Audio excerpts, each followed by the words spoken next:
नमस्कार दोस्तों, GS by Anu sir channel में आपका स्वागत है।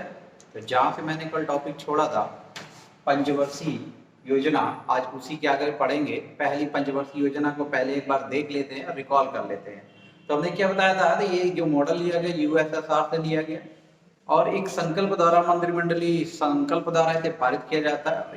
1 जनवरी 2015 को कहेंगे इसके स्थान पर नीति आयोग का संकल्प लाया गया। नीति आयोग की शुरुआत हुई। समाप्त होने के कारण भी बताए थे कि राज्यों का प्रतिनिधित्व नहीं था, टॉप टू बॉटम अप्रोच नहीं था और बुजुर्गों को इसमें जगह नहीं दी गई थी। बुजुर्ग मतलब विद्वानों को इसमें स्थान नहीं दिया गया था। इस वजह से यहाँ पर एक नया आयोग लाया गया जिसको आपका नीति आयोग कहा जाता है। नीति आयोग लाया गया और पंचवर्षीय योजनाओं को शुरुआत में हमने बताया था कि इसकी शुरुआत जो होती है 1951 मतलब 1 अप्रैल 1951 से लेकर 31 मार्च 1956 के बीच पंचवर्षीय योजना चल रही।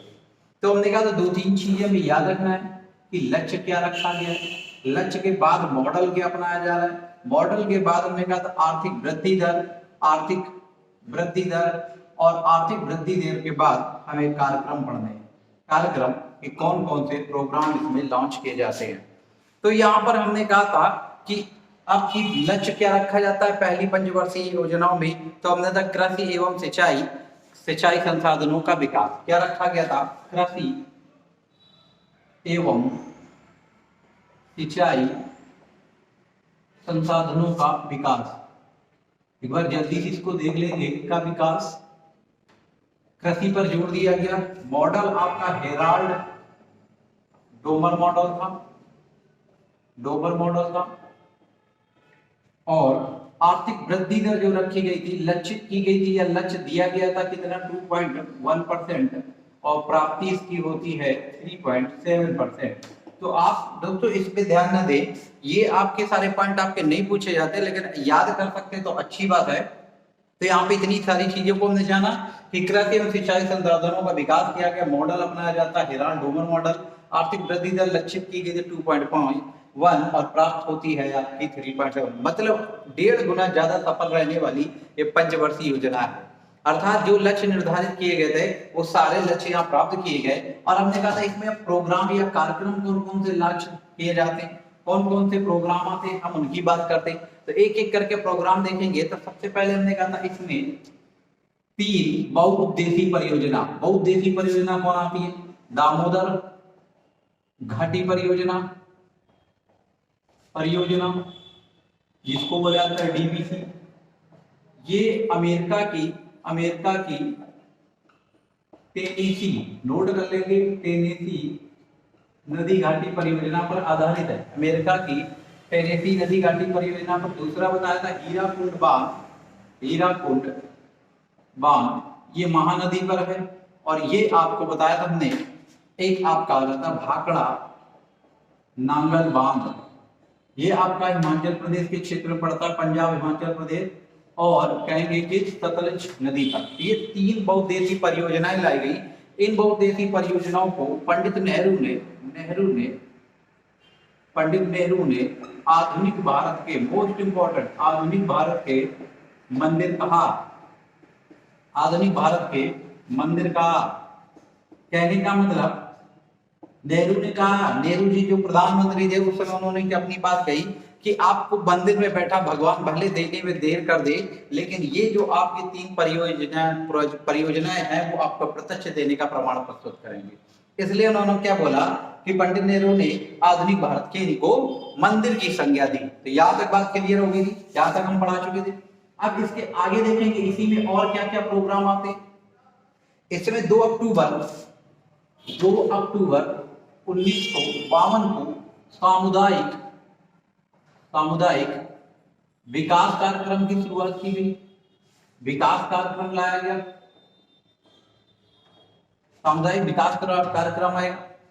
इसी के अंतर्गत 1953 में यूजीसी की स्थापना की जा रही है।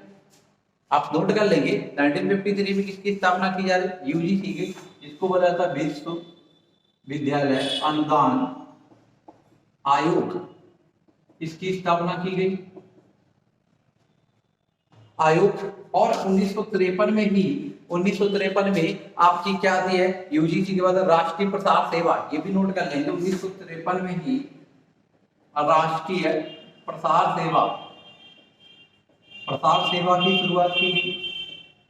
और कहेंगे 1955 में मोस्ट इंपॉर्टेंट IMF डाल के लिख लेंगे, 1955 में इंटीग्रल कोच फैक्ट्री की स्थापना की गई। इंटीग्रल कोच फैक्ट्री की स्थापना 1955 में चेन्नई में इंटीग्रल कोच फैक्ट्री की स्थापना की जाती है। ब्रैकेट में लिख लेंगे कहां पे, चेन्नई। करंट से रिलेट करेंगे वर्तमान में, यहीं पर वंदे भारत, इसी फैक्ट्री के द्वारा किसका निर्माण किया गया, वंदे भारत ट्रेन का निर्माण किया गया। याद रखना, वंदे भारत ट्रेन का निर्माण किया गया। तो इतने सारे पॉइंट आपको प्रथम पंचवर्षीय योजना में देखने को मिलते हैं।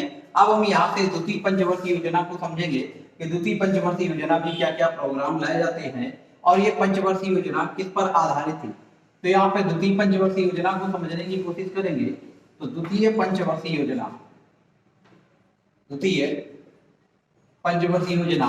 1956 से 61 तक चलेगी, वही 1 अप्रैल 1956 से 31 मार्च 1961 तक। तो सबसे पहले हम मॉडल देखते, लक्ष्य देखेंगे। लक्ष्य क्या था, मॉडल क्या बनाया गया और आर्थिक वृद्धि दर क्या आ रही है। वृद्धि दर 4 पॉइंट ही पढ़ते हैं। और अगला था, हमने कहा था कार्यक्रम, कि कार्यक्रम क्या क्या लॉन्च किए गए। इतने पॉइंट हमें समझना है। लक्ष्य, मॉडल, आर्थिक वृद्धि दर, कार्यक्रम। तो यहाँ पर जो लक्ष्य रखा गया था वो किसको बढ़ावा दिया गया, उद्योगों का विकास। और किसका, उद्योगों का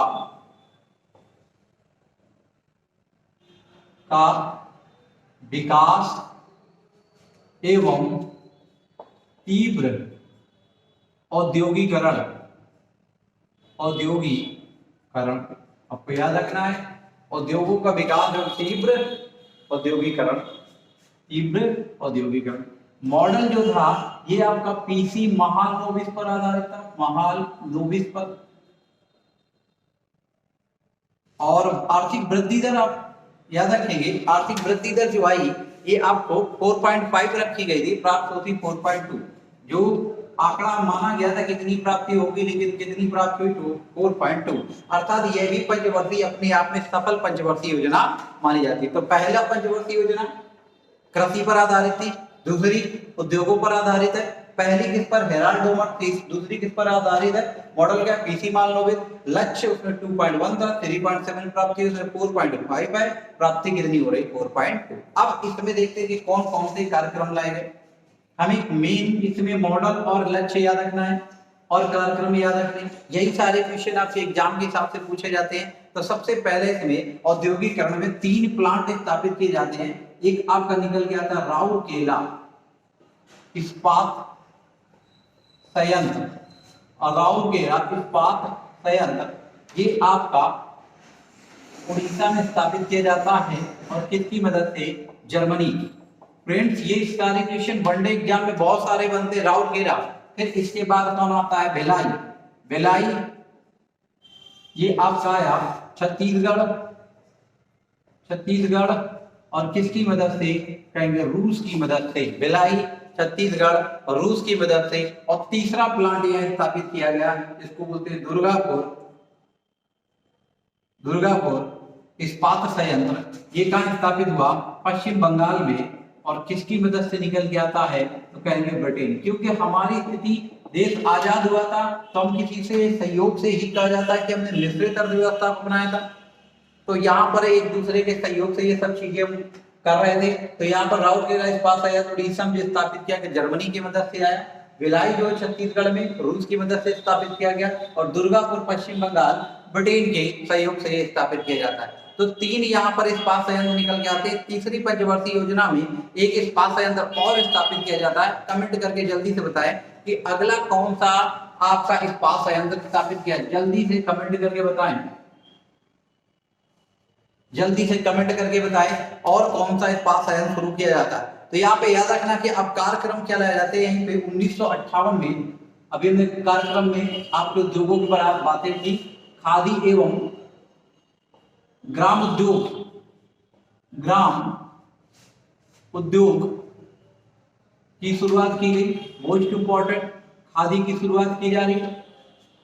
अगला पॉइंट, 2 अक्टूबर 1959 को तत्कालीन प्रधानमंत्री, मोस्ट इंपॉर्टेंट है, तत्कालीन प्रधानमंत्री पंडित नेहरू द्वारा नोट कर लेंगे, तत्कालीन प्रधानमंत्री पंडित नेहरू द्वारा राजस्थान के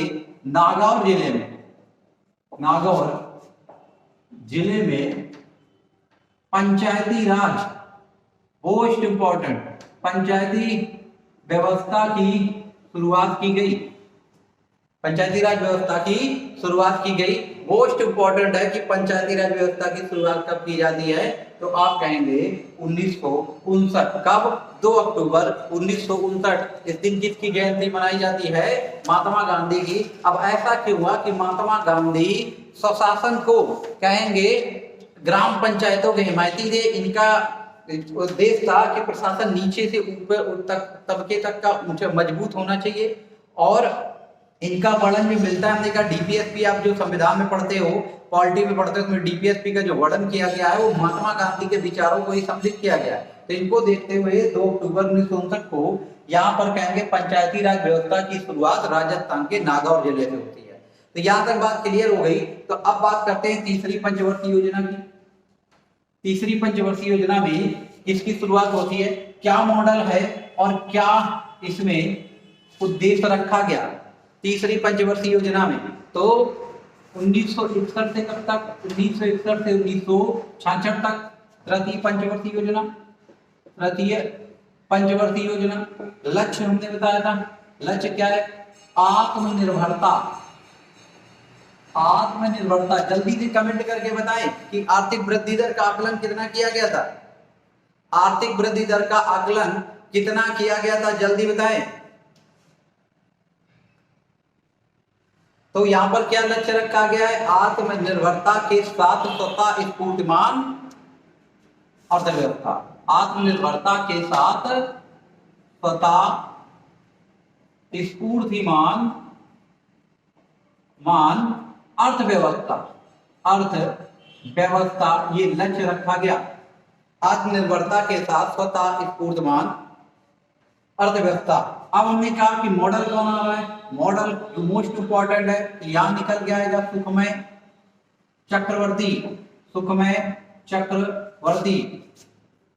चक्रवर्ती मॉडल। आर्थिक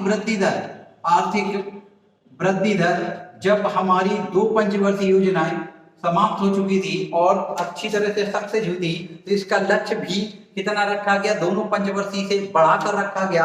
अर्थात इसमें लक्षित किया गया कि हमें कितना लक्ष्य प्राप्त करना है। लक्षित किया गया 5.6% और प्राप्ति कितनी होती है? तो प्राप्ति मात्र 2.8% हुई। याद रखना, प्राप्ति कितनी होती है? 2.8%। तो याद रखना, यह योजना सबसे विफल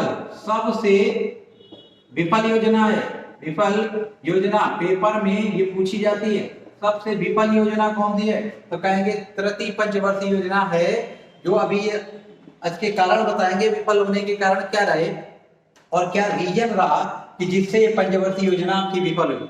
अब यहाँ समझते हैं ऐसा क्यों हुआ। जब देश 15 अगस्त 1947 को आजाद होता है, आजाद होने पर क्या होता है कि यहाँ देश 2 भागों में बट गया था। एक पाकिस्तान निकल गया था है और एक हिंदुस्तान निकल गया था। 1949 में आपका चाइना भी रिपब्लिक ऑफ चाइना के नाम से स्वतंत्र होता है। स्वतंत्र होने के बाद यहाँ पर एक कंडीशन ऐसी निकल के आती है कि द्वितीय विश्व युद्ध समाप्त हुआ था। अब द्वितीय विश्व युद्ध के दौरान क्या होता है कि साम्यवादी और पूंजीवादी देशों के बीच एक दूसरे के ऊपर आरोप प्रत्यारोप चल रहे होते हैं। मतलब कहेंगे एक प्रकार का शीतकालीन युद्ध चल रहा था, कोल्ड वर्ल्ड वॉर चल रहा था। इस कोल्ड वर्ल्ड वॉर में ना तो इंडिया की ऐसी स्थिति थी कि वो युद्ध में किसी पार्टी में शामिल हो जाए, किसी मित्र देश में या शत्रु देश में, ना ही तो चाइना की ऐसी कंडीशन थी। तो यहाँ समस्या क्या निकल जाती है कि महात्मा गांधी, नासिर टिटो और चाइना के जो मिल्क हैं ये बेलग्रेड सम्मेलन में गुट निरपेक्ष सम्मेलन को अपना लेते हैं। इसको गुट निरपेक्ष सम्मेलन का सहयोग देते हैं कि ना हम किसी का सहयोग करेंगे और ना ही किसी का विरोध करेंगे। मामला अच्छा चल रहा होता है, कहा जाता है हिंदी आपके हिंदुस्तान और चीनी जो थे एक दूसरे से कंधे मिलाकर चल रहे थे और एक दूसरे का सहयोग कर रहे थे। उसमें जो पंचशील सिद्धांत दिए गए उसमें कई सारी बातों को भी बोला गया कि एक दूसरे की सीमा का अतिक्रमण नहीं करेंगे, एक दूसरे से शांतिपूर्वक व्यापार करेंगे, एक दूसरे से मित्रवत व्यवहार बनाए रखेंगे। ये सब उसमें मित्र आपके पंचशील सिद्धांत में दिए गए। लेकिन मामला 1959 का निकल के आता है। 1959 में क्या होता है कि आपके तिब्बत जो चाइना के क्षेत्र में आता है, यहाँ से दलाई लामा 1959 में भाग के भारतीय क्षेत्र में शरण ले लेते हैं। जैसे भारतीय क्षेत्र में शरण लेते हैं तो चाइना और भारत के बीच क्या होता है, मनमुटाव बढ़ जाता है और ये 1962 में युद्ध का रूप ले लेता है। 1962 में युद्ध का रूप ले लेता है और इतना भयंकर युद्ध होता है कि भारत पहली बार इस युद्ध में हार गया। इसके बारे में आगे अभी चर्चा करेंगे। तो पहले 3 चीजें हमने नोट कर ली कि मॉडल क्या है, लक्ष्य क्या है और आर्थिक वृद्धि दर क्यों असफल हुई। तो अब इसमें क्या क्या प्रोग्राम लाए जाते हैं उनके बारे में देखते हैं हम, और उसके बाद ये 3 जो आपके कारण बने पंचवर्षीय योजना के विफल होने के उसके बारे में जानेंगे। तो पहला पॉइंट जो निकल के आता है 1963 में बोकारो इस्पात संयंत्र स्थापित किया गया। जल्दी से बताएं, बोकारो इस्पात संयंत्र किसकी मदद से स्थापित किया जाता है? जल्दी से बताएं किसकी मदद से निकल के आ रहा है? तो कहेंगे रूस। अगर सीरियस तैयारी करते हैं, पढ़ाई करते हैं तो आप कमेंट जरूर कीजिए। रूस की मदद से एक चौथा इस्पात संयंत्र स्थापित किया गया, झारखंड में स्थापित किया जाता है। रूस की मदद या यूएसएसआर लिखेंगे तो ज्यादा सही है क्योंकि उस समय आपका पूर्व सोवियत संघ के नाम से जाना गया। 1964 में फ्रेंड 1964 में उद्योगों को बढ़ावा देने के लिए IDBI इंडस्ट्रियल डेवलपमेंट बैंक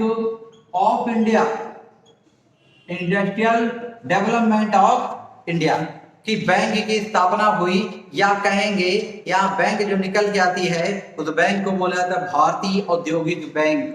क्या बोलते हैं? भारतीय औद्योगिक बैंक निकल के आती है 1964 में। 1964 के बाद कहेंगे यहाँ पर 1965 में कहेंगे FCI निकल के आ रहा है। ये सारे पॉइंट याद रखेंगे। UTI, यहाँ एक पॉइंट और लिख लेंगे, UTI unit trust of India की स्थापना की गई। 1965 में FCI की स्थापना की गई, FCI food corporation of India की स्थापना की जा रही है। तो याद रखना, फूड कॉर्पोरेशन की स्थापना की गई और FCI food corporation of India, और यहीं पे एक आयोग निकल के आता है जिसको बोला गया कृषि कीमत आयोग। क्या निकल के आता है? कृषि कीमत आयोग निकल के आता है। अब यहाँ पे देखो, इसी कृषि कीमत आयोग को नोट डाल के नहीं लेंगे। 1985 में कहेंगे कृषि कीमत एवं लागत उद्योग में बदल दिया गया, लागत आयोग में बदल दिया गया। तो इसको समझो, कृषि कीमत आयोग 1965 में आ रहा है, FCI 1965 में आ रहा है, और कृषि कीमत आयोग का नाम बदलकर कृषि कीमत एवं लागत उद्योग कर दिया गया। कब? 1980 में। अब यहां समझो, जो आपकी FCI है वो अनाज को खरीदने का काम करती है। जो किसानों का अनाज वो कौन खरीद रहे? लेवी के माध्यम से FCI।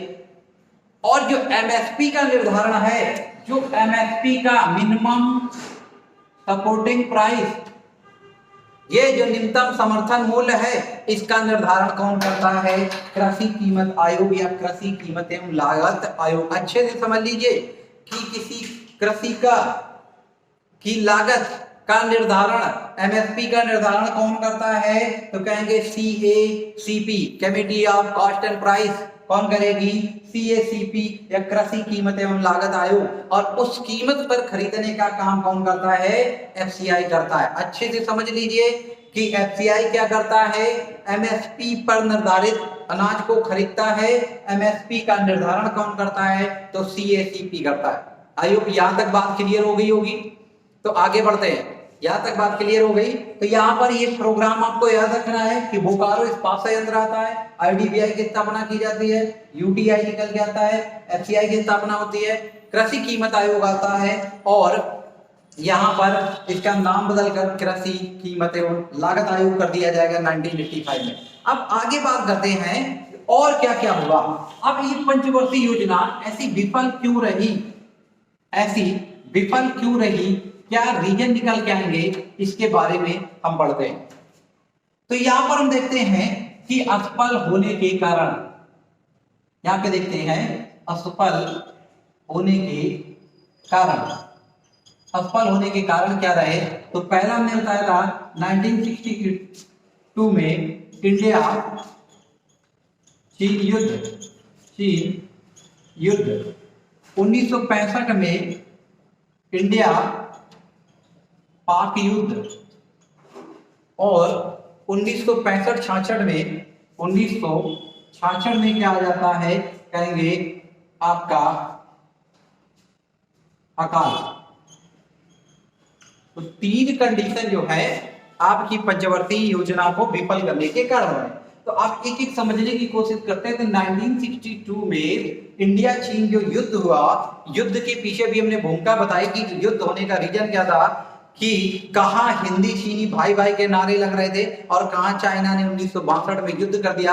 तो रीजन हमने बताया था कि दलाई लामा को सपोर्ट करने की वजह से चीन ने आक्रमण किया, और चीन का इतना भयानक आक्रमण था, कहेंगे अरुणाचल प्रदेश के क्षेत्र से कई हजार वर्ग किलोमीटर का क्षेत्र चाइना ने आपका कब्जा कर लिया। और कब्जा करने के बाद कंडीशन ये निकल के आ गई कि हमारा कहा जाता है कि असम के क्षेत्र में एक जिला पड़ता है जिसका नाम तेजपुर में जो एसबीआई बैंक थी, एसबीआई बैंक कंडीशन ये हो गई कि आपको इमरजेंसी डिक्लेयर कर दी जाती है और बोल दिया जाता है कि सभी लोग वहां से पलायन करने लगे। तेजपुर से लोग वहां के नागरिक पलायन करने लगते हैं। एसबीआई क्या करती है कि जितनी भी बैंक में मुद्रा थी, आप समझ लीजिए कंडीशन क्या थी, जितनी भी मुद्रा थी उसको आग लगा दी गई। जो सिक्के थे वो सिक्के कुओं और नदियों में डाल दिए गए, ताकि ये जो मुद्रा है वो विदेशी आक्रांताओं के हाथ में ना लगे, जिससे इसका दुरुपयोग कर सके। इतना भयानक युद्ध था कि जिसमें भारत संभल भी नहीं पाया, और भारत चीन युद्ध में भारत की करारी हार हुई।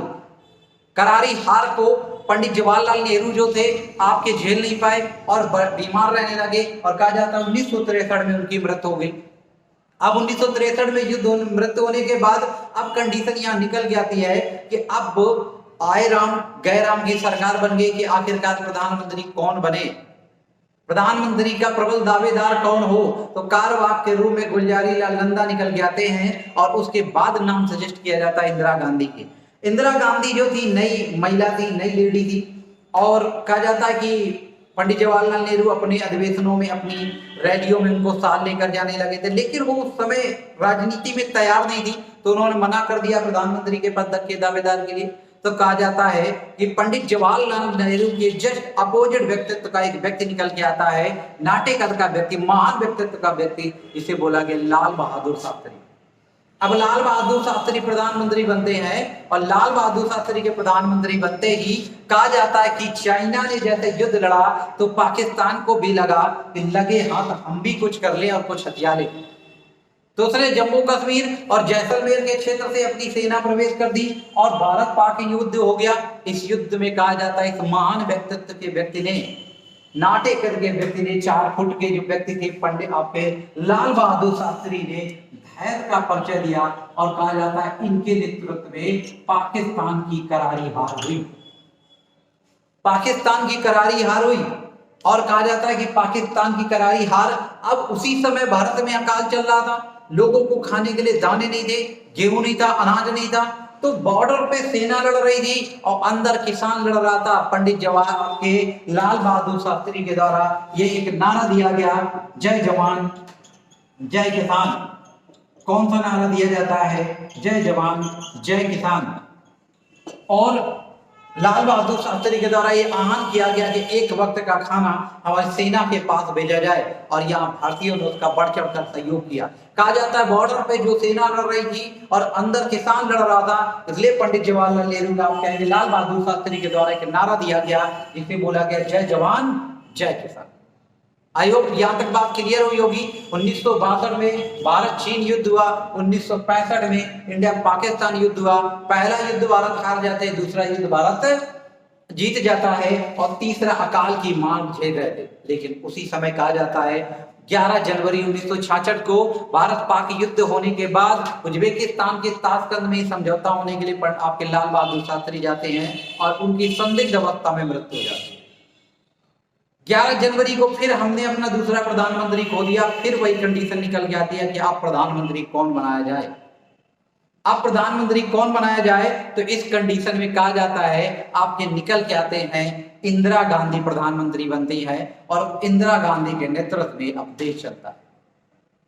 इंदिरा गांधी देश की भुखमरी से इतनी परेशान थी, अमेरिका जाती और अमेरिका के प्रधानमंत्री से वो जो राष्ट्रपति से कहेंगी कि हमें कुछ अनाज दे दो। आप कंडीशन समझो उस समय की स्थिति।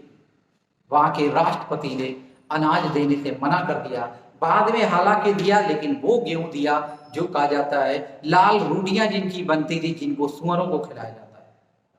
तो यहां से सीख लिया इंदिरा गांधी ने, कहा कि हमें कृषि के क्षेत्र में, अनाज के खाद्यान्न के क्षेत्र में आत्मनिर्भर बनना है, हमें बढ़ावा देना है। कहा जाता है कि इन 3 युद्ध के कारण, असफल के कारण बने। अब भारत की ऐसी स्थिति नहीं थी कि नई पंचवर्षीय योजना को लॉन्च कर सके, इसलिए कहेंगे 1966 से 1969 तक योजना विहीन काल आ जाएगा, कोई योजना नहीं बनाई जाएगी। तो आई होप यहाँ तक बात क्लियर आगे समझ में आई होगी। अगर वीडियो अच्छा लगा है तो थंब कीजिए और चैनल को फ्रेंड सबसे पहले सब्सक्राइब जरूर कर लीजिए और ज्यादा से ज्यादा शेयर कर दीजिएगा।